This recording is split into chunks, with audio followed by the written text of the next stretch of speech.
Kitty Hawk, Carolina del Norte. Hace 100 años, en una apartada playa de Carolina del Norte, tuvo lugar un hecho que cambiaría el curso de la historia.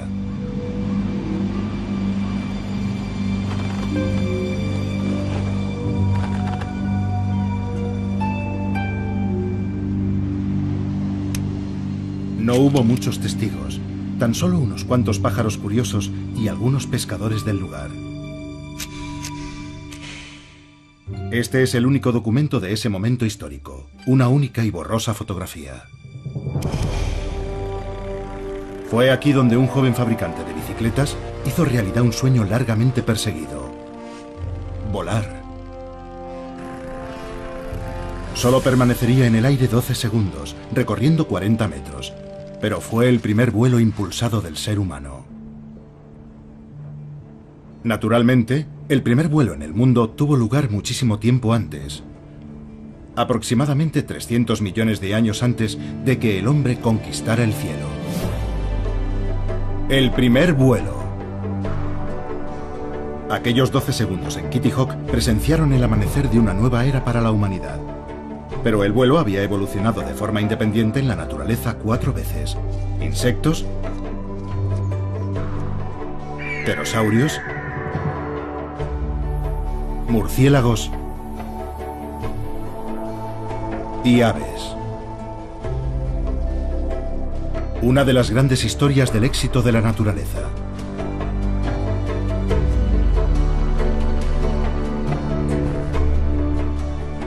Pero ¿cómo son estos diseños naturales perfeccionados a lo largo de millones de años de evolución comparados con las máquinas construidas por los humanos? Después de todo, solo hemos tenido un siglo para ponernos al día.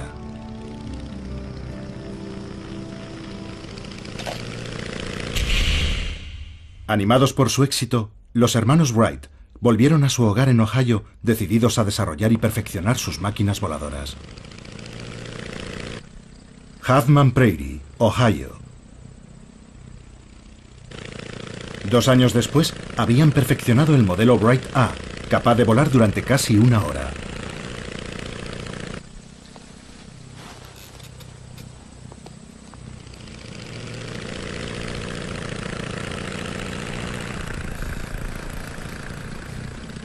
Parte de este éxito se debió a la observación de los diseños naturales para volar. Pero no es tan sencillo. La fotografía de Kitty Hawk no muestra que el primer aparato de los hermanos Wright fuera prácticamente imposible de pilotar.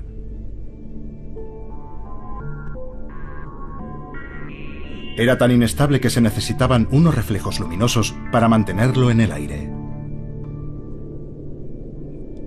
Con un esfuerzo sobrehumano, Orville logró mantener el aparato 12 segundos en el aire.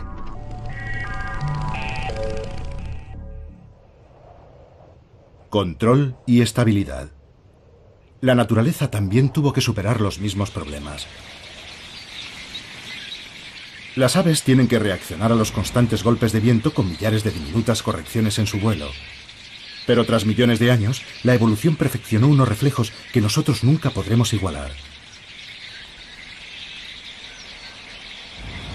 Los reflejos de estos tordos alirrojos son tan veloces que, cuando un pájaro gira, todos los demás reaccionan al instante y la bandada se mueve al unísono.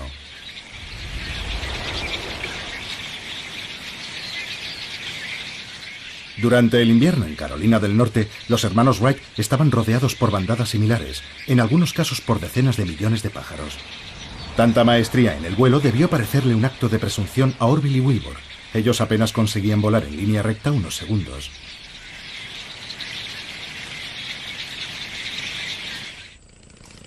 Pero los avances fueron tan rápidos que solo 2 años después, los hermanos Wright ya tenían la primera aeronave funcional. Fue entonces cuando la aviación realmente despegó. Wilbur murió en 1912, pero Orville vivió para ver volar el primer avión a reacción. Y justo 66 años después del vuelo en Kitty Hawk, el hombre caminaba sobre la luna. Pero levantar el vuelo no fue fácil. La mayoría de los primeros diseños estaban basados más en la esperanza que en la ciencia.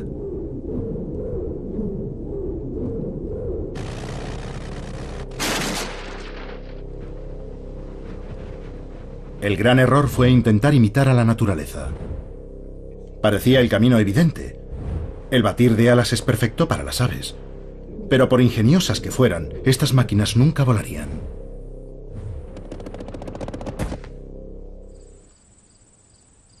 Unos pocos pioneros siguieron un enfoque completamente diferente, preparando el terreno para los hermanos Wright. Mucho tiempo antes de que Orville y Wilbur soñaran incluso con volar, el ingeniero alemán Otto Lilienthal estaba convencido de que el secreto del vuelo estaba en aprender primero a planear. Aunque él no lo sabía, Lilienthal seguía el mismo camino que había seguido la naturaleza millones de años atrás.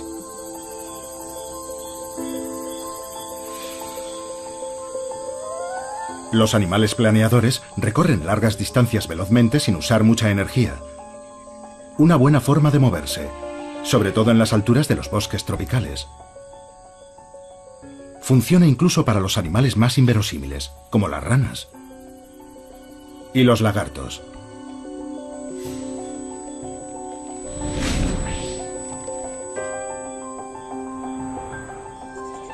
La rana voladora de Wallace tiene unas enormes patas palmeadas que funcionan como una mezcla de planeador y paracaídas.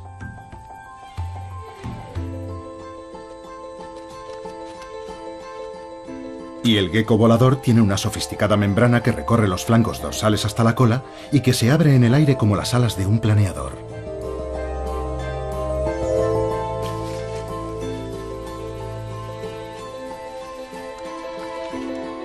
Pero fueron los mamíferos los que realmente adoptaron la vida como planeadores.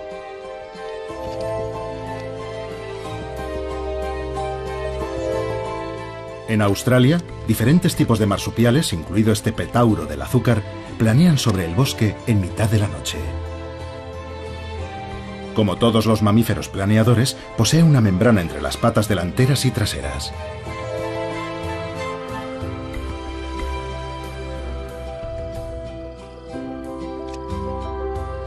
Agitando esa membrana y usando la cola como timón, un petauro del azúcar puede llegar hasta un árbol situado a 100 metros de distancia. La mayoría de los científicos coinciden que hace aproximadamente 60 millones de años, un animal planeador similar desarrolló la capacidad de volar, el primer murciélago. Lilienthal desconocía cómo habían evolucionado los murciélagos, pero siguió el mismo camino. Primero, aprender a planear, algo a lo que se dedicó con entusiasmo. Lichterfelde, Alemania, 1896. Lilienthal diseñó 16 planeadores diferentes y realizó un número extraordinario de vuelos, más de 2000. Pero solo podía dirigir sus planeadores moviendo las piernas de un lado a otro. Más tarde escribiría: mientras hacía esos experimentos, el viento me sacudía con violencia y me veía obligado a realizar una auténtica danza en el aire para mantener el equilibrio, aunque siempre podía hacer un aterrizaje seguro. Lamentablemente, el sistema de control falló en una ocasión con efectos desastrosos. Su muerte enseñó a los hermanos Wright una valiosa lección. Wilbur comprendió que Lilienthal había muerto por no poder controlar suficientemente su planeador. El sistema de control es tan importante como las alas para conquistar el aire. Pero una vez más, la naturaleza también tuvo que resolver esos problemas.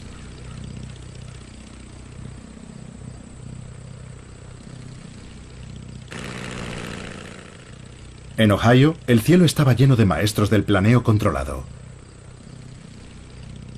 Los buitres cabecirrojos.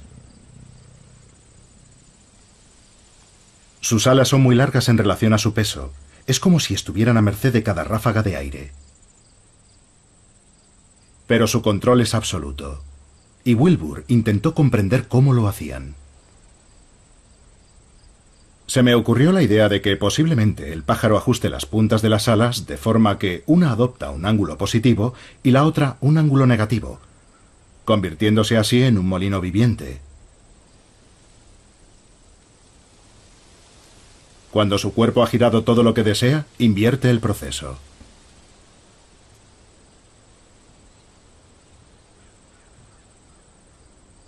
Estas observaciones inspiraron a los Wright la idea para su sistema de control, denominado torsión del ala. Actualmente los aviones no se controlan así y el sistema era muy inestable en los primeros diseños. Pero pocos años después, la torsión del ala significó poder volar con estilo.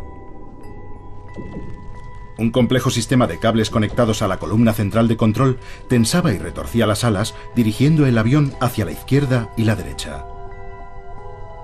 Y delante, un grupo de timones de profundidad levantaba o bajaba el morro del avión.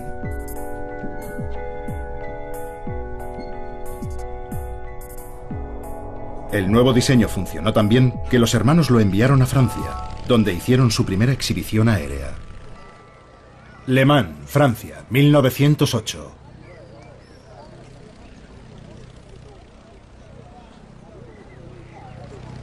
Los hermanos Wright por fin revelaban sus secretos al mundo. Y un grupo de aviadores novatos contemplaban asombrados la exhibición. Entre ellos, fácilmente reconocible por su espectacular mostacho, estaba Louis Blériot, el carismático aviador. Blériot había construido y estrellado varios aviones propios, por lo que estaba extremadamente interesado en saber cómo los Wright podían volar tanto tiempo y aterrizar de una pieza. Blériot comprendió que la respuesta era la torsión de las alas. Pero ni Blériot ni los hermanos Wright sabían que estaban rodeados por los mayores expertos en torsión alar. Los insectos, más incluso que los pájaros, usan sofisticadas formas de torsión para dirigir su vuelo. Pero a diferencia de las aves, los insectos no tienen músculos o tendones en las alas. En su lugar, una compleja red de fuertes venas controladas por los músculos situados en la base les permite retorcer las alas, un diseño similar al del aparato de los hermanos Wright. Los hermanos Wright habían construido, sin saberlo, un gigantesco insecto volador.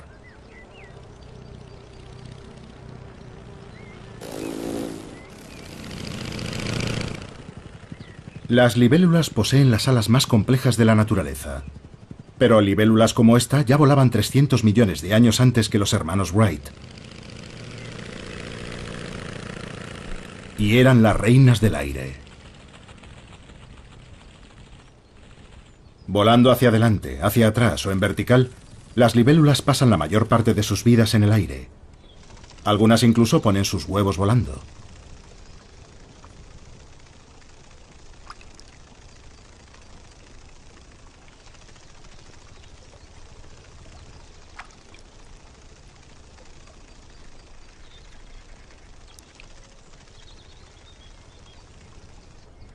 Para controlar su vuelo con tanta precisión, las libélulas tienen unas alas que son una maravilla de la microingeniería.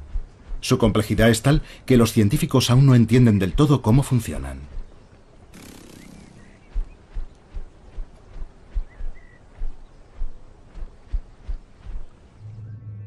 Es mucho más sencillo observar la torsión del ala en otros insectos. Cuando la langosta bate sus alas hacia abajo, éstas se curvan automáticamente, como un paraguas. Esa forma tensa la curvatura cuando el ala desciende, convirtiéndola en un plano aerodinámico rígido. Pero también se aplana y alabea al ascender, de forma que el ala ofrece menos resistencia al aire.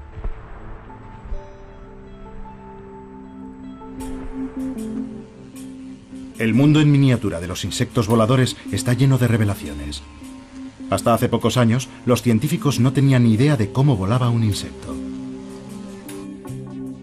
Si la ampliamos a la escala de un avión, el ala del insecto no funcionaría. Pero en su pequeño mundo es tan eficiente que en ocasiones cada movimiento de las alas crea 2 o 3 veces la fuerza de sustentación equivalente a la del ala de un avión. Y eso es porque a pequeña escala el aire actúa de una forma muy diferente cuando pasa por el ala del insecto. El vuelo crea patrones de turbulencias de aire, los vórtices. Cuando el insecto mueve sus alas hacia abajo, se forma un vórtice en la parte superior de su perfil alar, generando la mayor parte de la fuerza de sustentación.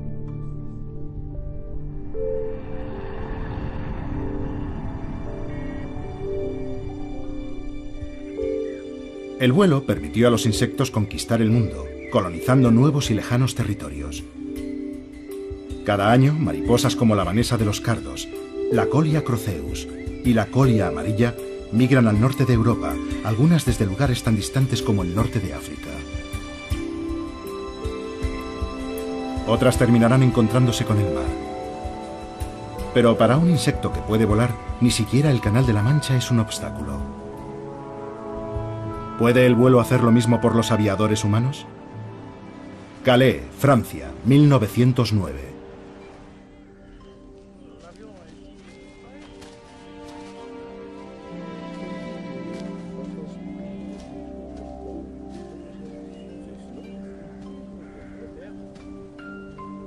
El Daily Mail había ofrecido una recompensa de 1000 libras al primer piloto lo bastante valiente o loco para cruzar volando el canal. Un reto irresistible para Louis Blériot. El día no empezó muy bien. Poco después del amanecer, Blériot se acercaba a su avión cojeando. Se había quemado un pie con el tubo de escape en un vuelo de prueba.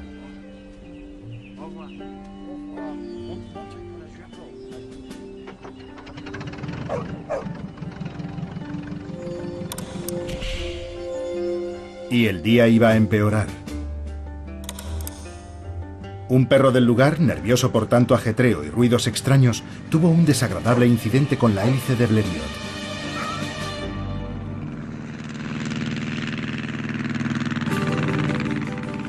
El avión salió mucho mejor parado que el perro. Pero la multitud que había acudido para ver despegar a Blériot estaba comprensiblemente inquieta.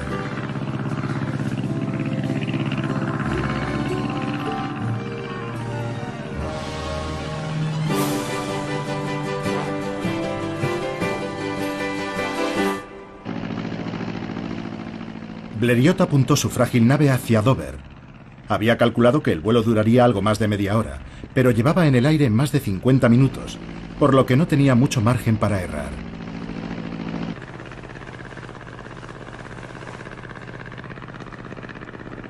El canal es una ruta aérea muy transitada las mañanas cálidas de verano. Muchas mariposas no sobreviven al frío invierno británico, pero volar significa que nuevas emigrantes llegan cada año para recolonizar las islas británicas. Los viajeros de larga distancia necesitan saber con precisión a dónde van.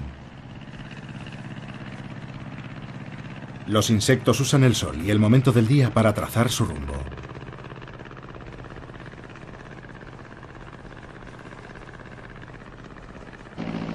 Pero Blériot no tenía ni idea de dónde estaba. Ni siquiera había visto nunca esa parte de la costa inglesa y no llevaba brújula a bordo.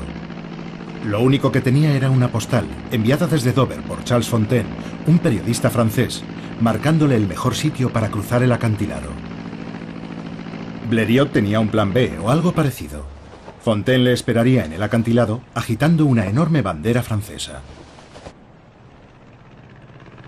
Blériot alcanzó la costa inglesa más por suerte que por destreza. Más tarde recordaría. De repente, en el borde del acantilado, vi a un hombre agitando desesperadamente la tricolor, completamente solo en mitad del campo. No maniobré. Más bien me lancé hacia tierra. Apagué el motor a 20 metros. Ahora todo estaba en manos de la suerte.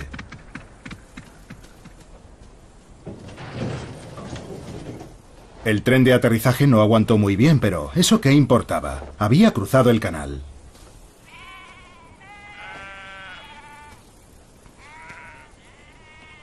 Cruzar el canal con el aeroplano más o menos entero era una gran proeza. Pero la hazaña es aún mucho más impresionante para una delicada mariposa de 5 centímetros de envergadura. A pesar de ello, cada año miles de mariposas hacen el mismo viaje, algunas incluso desde mucho más lejos. En Norteamérica, cuando se acerca el otoño, las mariposas monarca inician un viaje épico al sur. Las que salen desde el sur de Canadá volarán más de 3000 kilómetros para llegar a algún bosque en las laderas de las montañas de Sierra Madre, México.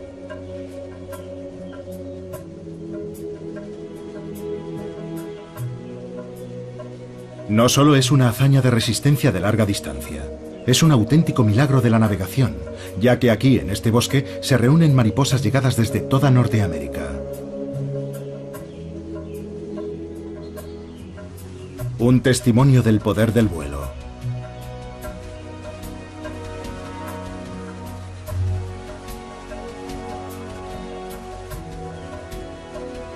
Volar es una forma muy eficaz de recorrer largas distancias, y no solo para los animales y los aviadores. Algunas plantas han evolucionado de forma que sus semillas se alejan planeando de su árbol originario.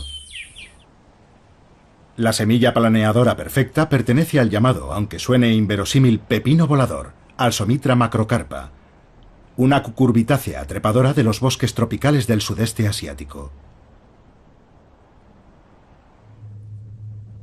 El planeo de estas semillas de 5 centímetros es tan espectacular que inspiró al diseñador austríaco Igo Etrich.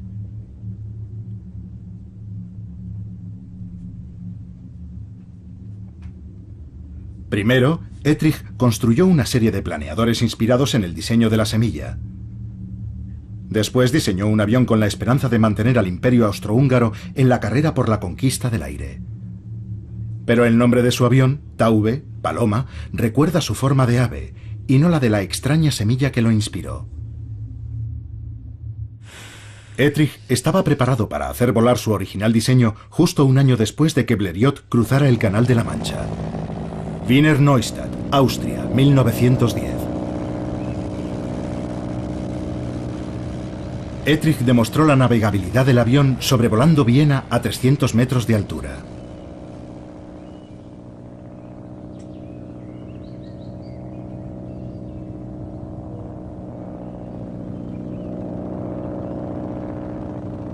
El diseño de Etrich funcionó tan bien que una compañía alemana inició su producción.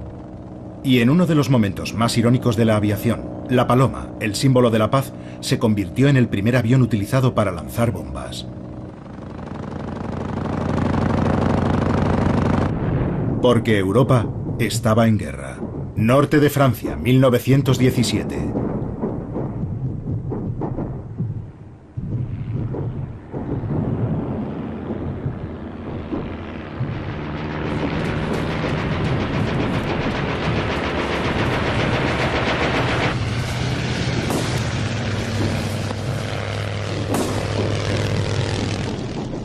La Primera Guerra Mundial dio un nuevo y urgente giro a la aviación.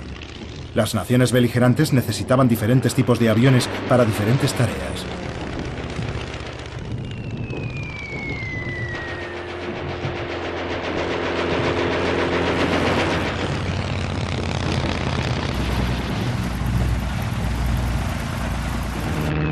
El Fokker DR-1 alemán tenía 3 alas cortas dispuestas unas encima de otras. Equivalían a una única y larga ala.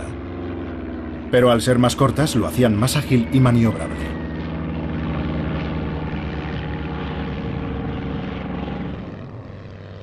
El caza Bristol, su rival, era un biplano más grande con 2 alas más largas.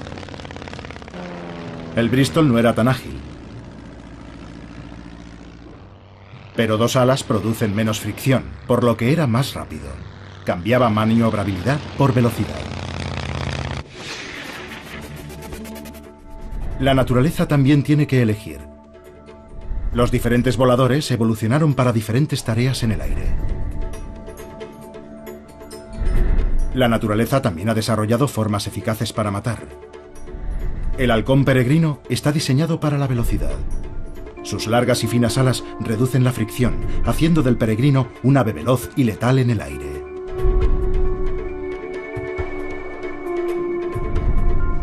Caza a otras aves en vuelo, y en las costas de Europa, su presa favorita es la paloma.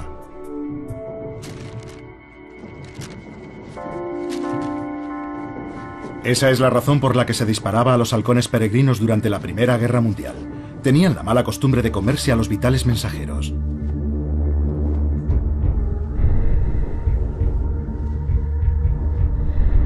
Pero cazar y matar exige algo más que un diseño elegante. Tanto el peregrino como el piloto necesitan una táctica. En el combate cuerpo a cuerpo, el caza Bristol no tenía ninguna posibilidad de superar al Fokker. Pero en un combate aéreo como este, la altura da ventaja al cazador. Incluso desde lo más alto, la penetrante vista del halcón puede seguir a centenares de metros a una paloma.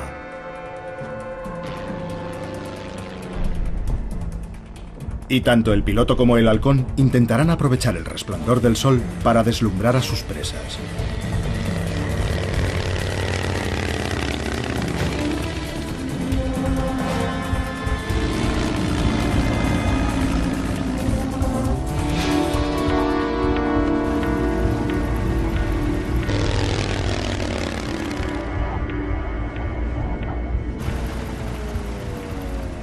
Cuando se lanzan en picado, tanto el pájaro como el avión alcanzan la máxima velocidad, aproximadamente 250 km por hora.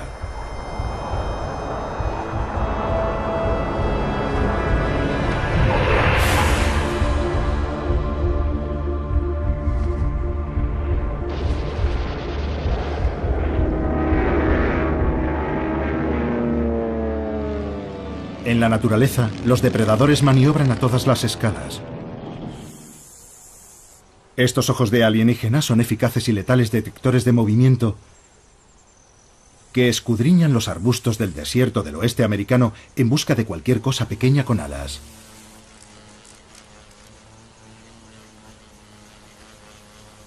Son los ojos de la mosca predadora, los cuatreros del mundo de los insectos. Mientras busca el mejor lugar para tender una emboscada a los incautos viajeros, exhibe su habilidad en el aire, volando hacia adelante, hacia atrás, de lado y haciendo aterrizajes de precisión.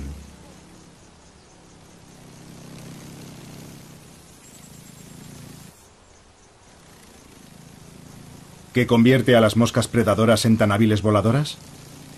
La razón en parte está en su herencia como moscas. Las moscas solo usan un par de alas, las delanteras. Las alas traseras han quedado reducidas a dos pequeñas mazas, los halterios. Cuando estos insectos revolotean y giran, los pesados halterios ven alterado su patrón de movimiento.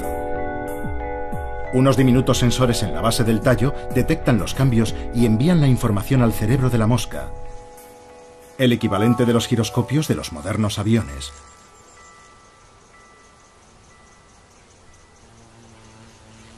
Las moscas predadoras usan esta tecnología para hacer vuelos cortos y rápidos de una precisión letal.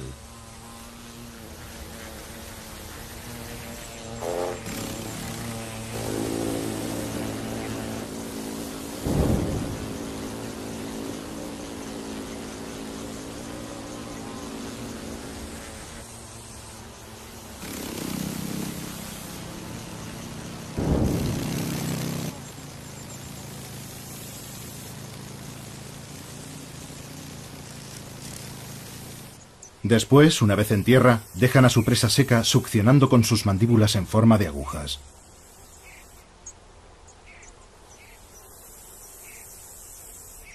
Son tan rápidas que son capaces hasta de capturar a un saltamontes en mitad de un salto.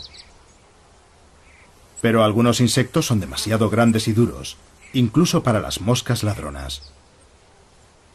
En primavera, el viaje de regreso lleva a las mariposas monarca directamente hasta el territorio de la mosca predadora. Son las mismas mariposas que volaron al sur el año pasado, pero no volverán volando directamente a casa. Se detendrán para reproducirse, dejando sus huevos en las plantas de Asclepia.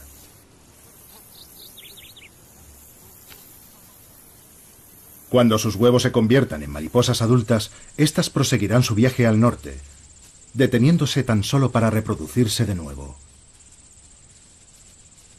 A mediados de verano, algunas de esas mariposas llegarán al sur de Canadá, las tataranietas de aquellas que salieron de México.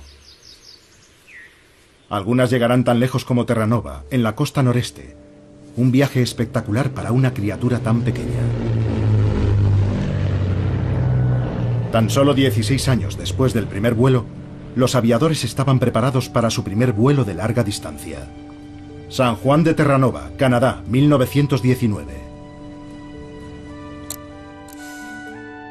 Dos pilotos británicos, el capitán John Alcock y el teniente Arthur Brown, estaban a punto de enfrentarse a 3.000 amedrentadores kilómetros de océano Atlántico.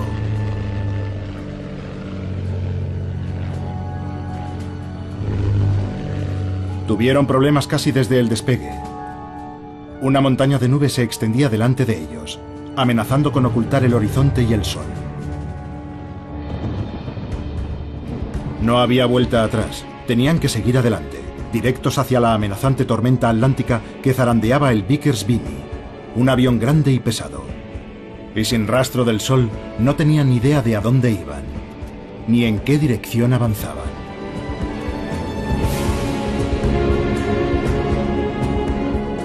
Y ellos no eran los únicos. Todos los años, las tormentas sorprenden y arrastran sobre el océano a algunas mariposas monarca.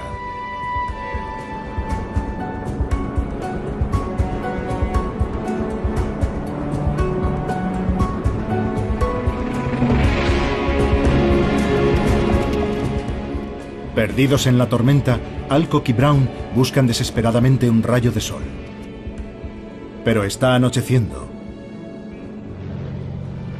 Poco después de la medianoche, logran al fin atravesar las nubes y se orientan con la luna para poner rumbo al este, a Irlanda. Travesía aérea atlántica, triunfo glorioso. Tras 16 horas de pesadilla de aterradoras tormentas atlánticas, Alcock resumió el éxito con la habitual flema británica diciendo: «Ayer estaba en América, y soy el primer hombre en Europa que puede decir eso».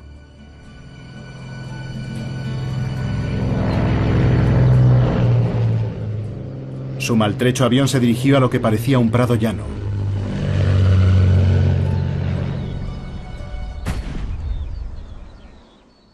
Pero descubrieron demasiado tarde que era una ciénaga irlandesa. Un final indigno para un viaje espectacular. Pero aún más espectacular es que las mariposas monarca sobrevivan a las tormentas y logren cruzar el océano Atlántico. Centenares de estas pequeñas y fuertes mariposas llegan algunos años al noroeste de Europa. Pero es una proeza inútil.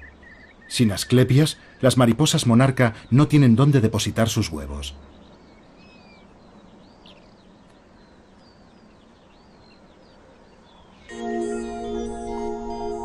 El Vimy, el avión de Alcock y Brown, era un bombardero de la Primera Guerra Mundial reconvertido.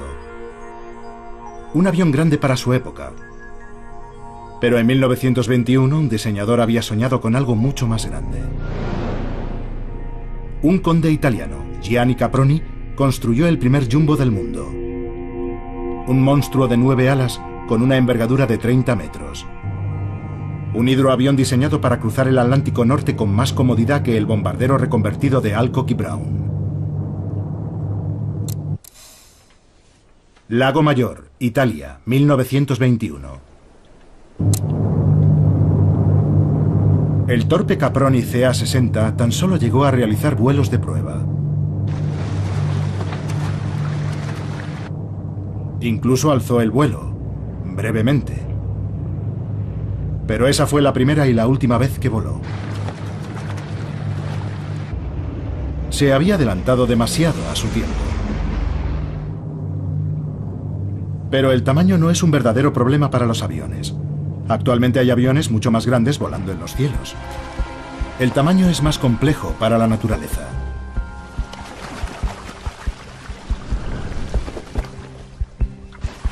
Cuanto mayor es un avión, más potencia necesita. Por eso los ingenieros hacen motores más potentes y eficientes. Pero ¿qué hace la naturaleza que solo dispone de un tipo de motor, el músculo? Y la cantidad de potencia que puede generar el músculo es limitada. Los músculos no pueden crecer para compensar el aumento de peso de las grandes aves, razón por la que el vuelo impulsado tiene un límite de peso máximo. Y el cisne blanco está muy cerca de ese límite.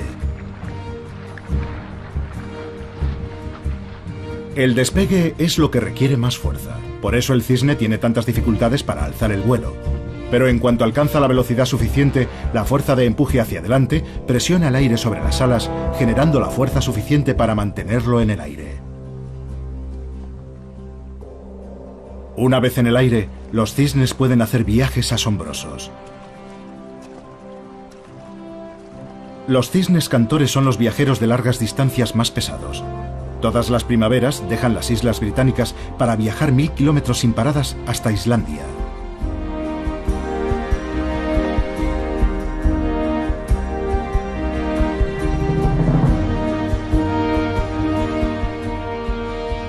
Estos cisnes alcanzan velocidades de 90 kilómetros por hora, lo que significa que el viaje solo les llevará 12 horas.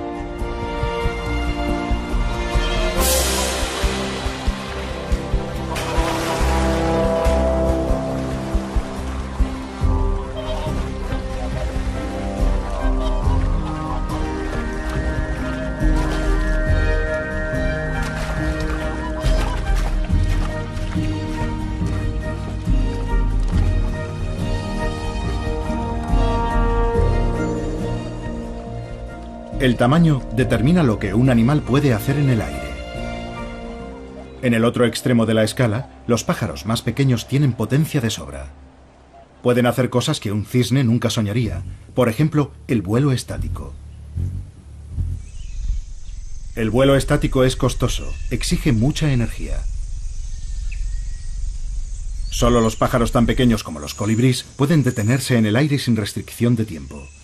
Sus alas son más rígidas que las de otros pájaros, pero rotan en la base, girando en el movimiento hacia atrás y generando así fuerza de sustentación en ambas direcciones, de forma que pueden mantenerse estáticos y, si quieren, volar hacia atrás.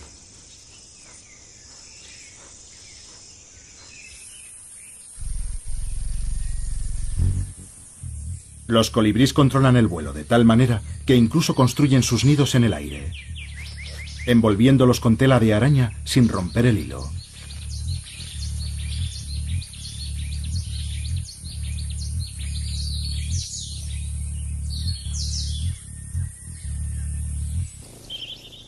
Parece un colibrí, pero es un insecto. Tiene el mismo tamaño y su vuelo estático es tan bueno como el de algunos colibríes. Es una esfinge colibrí. Si reducimos la velocidad 80 veces, veremos que este insecto usa la misma técnica que el colibrí. Rotar las alas para generar la fuerza de sustentación necesaria, moviendo las alas hacia adelante y hacia atrás.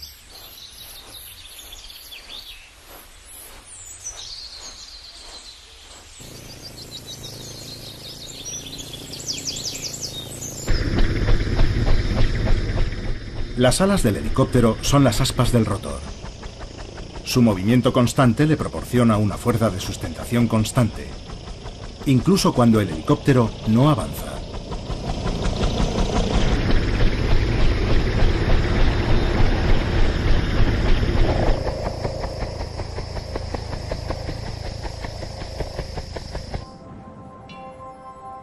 A comienzos de 1930, la ingeniería aeronáutica estaba lo bastante avanzada para que los aviadores se embarcaran en aventuras aún más atrevidas y peligrosas.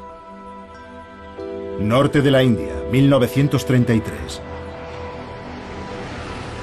En la primavera de 1933, dos biplanos Westland despegan en el norte de la India, en un osado intento de sobrevolar el Everest a 10.000 metros de altitud. Esa es la altura de crucero de los aviones de pasajeros actuales, pero estos aviones, construidos de madera y lona, tenían carlingas abiertas.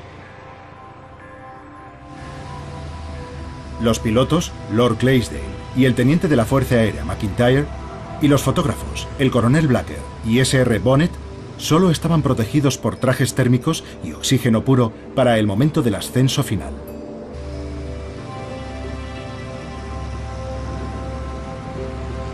Su objetivo era fotografiar ese territorio inexplorado. Pero la única forma de hacer buenas fotografías era que el fotógrafo se asomara fuera del aeroplano.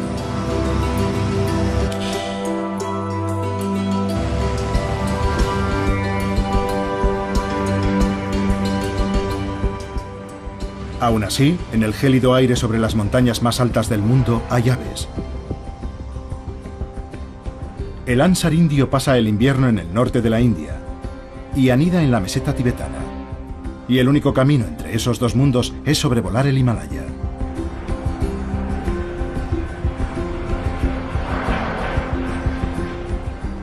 Estos gansos alcanzan alturas de 9.000 metros. Y al igual que los modernos aviones de pasajeros, a menudo aprovechan la corriente, completando el viaje de 1000 kilómetros en menos de un día. Los dos aeroplanos esquivaron la cumbre del Everest por unos cientos de metros. Pero mientras lo hacían, el tubo del oxígeno de Bonnet se rompió. A esas alturas, el aire contiene la tercera parte de oxígeno que al nivel del mar. Rápidamente Bonnet sintió que desfallecía con dolores agudos de estómago y mareos.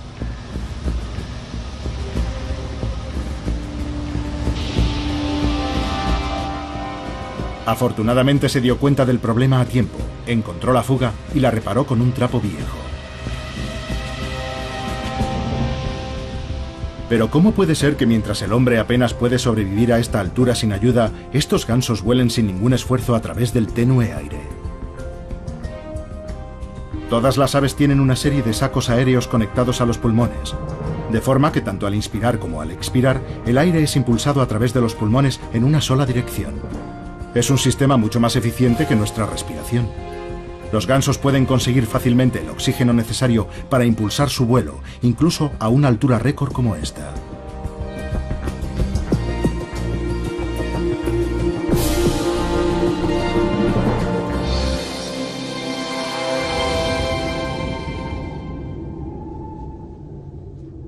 La mayor diversidad de voladores de la naturaleza se encuentra entre los insectos. Los insectos fueron los primeros en conquistar el aire y por eso tuvieron más tiempo para evolucionar. Actualmente existirán unos 30 millones de diferentes especies de insectos y la mayoría de ellas pueden volar.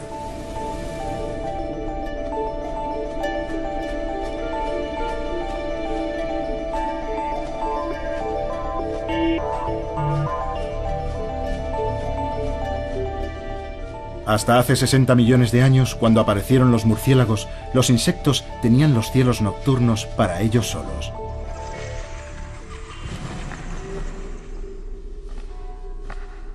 El refugio de la oscuridad llegó a su fin cuando los murciélagos desarrollaron un detector de insectos de eficacia letal, el sonar.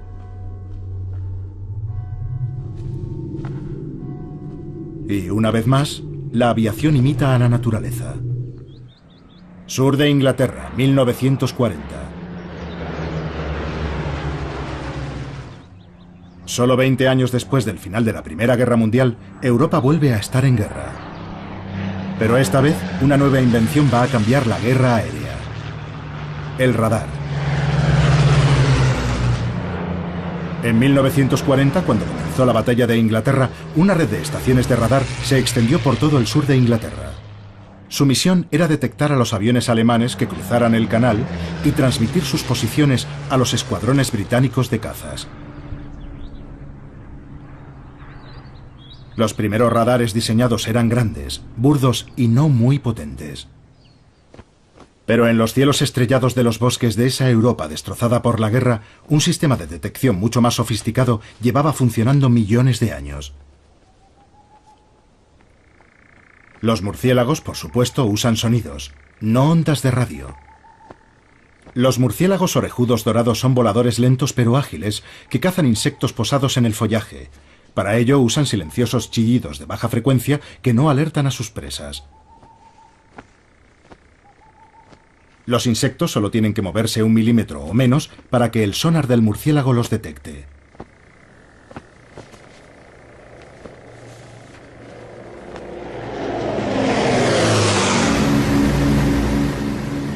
La urgencia de la guerra llevó a los científicos a experimentar con diferentes diseños de radares. El radar H2S era lo bastante pequeño para poder ser instalado en un avión y era capaz de detectar submarinos en aguas poco profundas.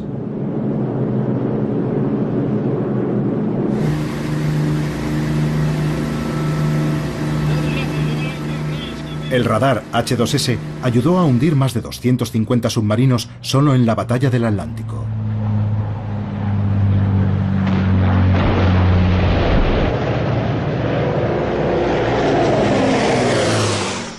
Pero la naturaleza ya tenía su propio sonar aire-superficie.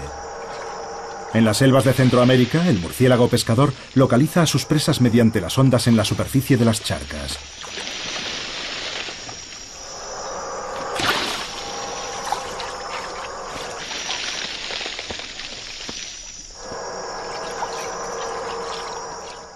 Tanto la guerra como la evolución son una carrera armamentística, un ciclo incesante de medidas y contramedidas. Los radares alemanes no tardaron mucho tiempo en detectar a los bombarderos aliados. En respuesta, los bombarderos lanzaban señuelos, láminas de metal del tamaño adecuado para dispersar y confundir a los radares alemanes sin alterar sus propios radares.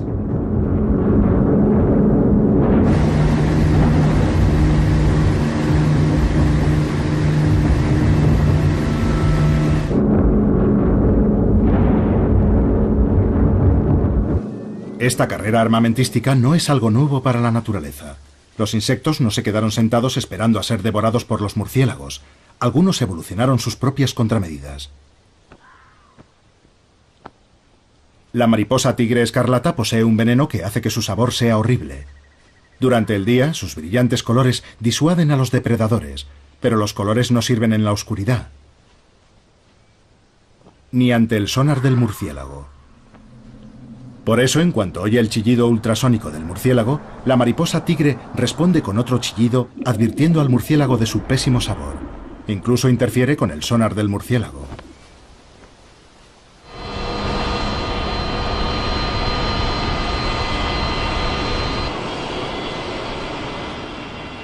Hoy, un siglo después del primer vuelo, los aviones están por todas partes. Han recorrido un largo camino desde los primeros aparatos desvencijados. Los ordenadores de a bordo dirigen las complejas superficies de mando, reaccionando instantáneamente para estabilizar el avión. Igual que el cerebro de un pájaro controla sus alas con sus rapidísimos reflejos.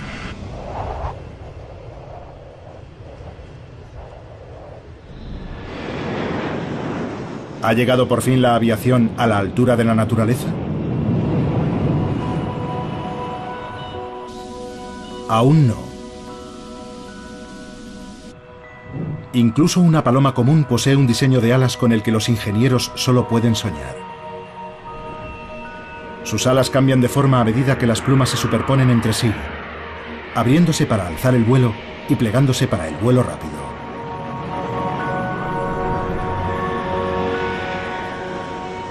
Y a diferencia de las alas de un avión, las alas naturales hacen más que proporcionar fuerza de sustentación. También hacen las veces de motor, generando fuerza de empuje hacia adelante al agitarse.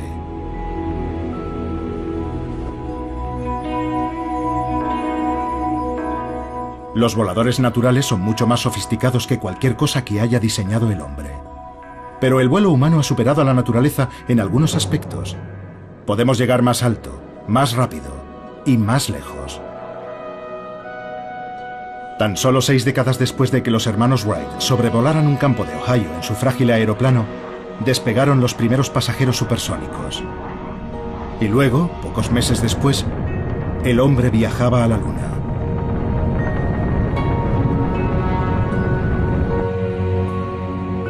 El Apolo 11 llevaba una pequeña pieza del aparato original de los hermanos Wright. Su primer vuelo solo fue de 40 metros. Pero su último viaje, 64 años después, fue un viaje de ida y vuelta de casi 1 millón de kilómetros. Si hemos llegado tan lejos en 100 años, ¿qué podemos conseguir en el futuro? ¿Aún más alto? ¿Más rápido? ¿Más lejos? Esa habría sido la respuesta hace solo una década. Pero ahora, los ingenieros aeronáuticos comprenden la importancia de algo que la naturaleza ha practicado durante centenares de millones de años. El vuelo evolucionó más de una vez en la naturaleza por su eficiencia energética.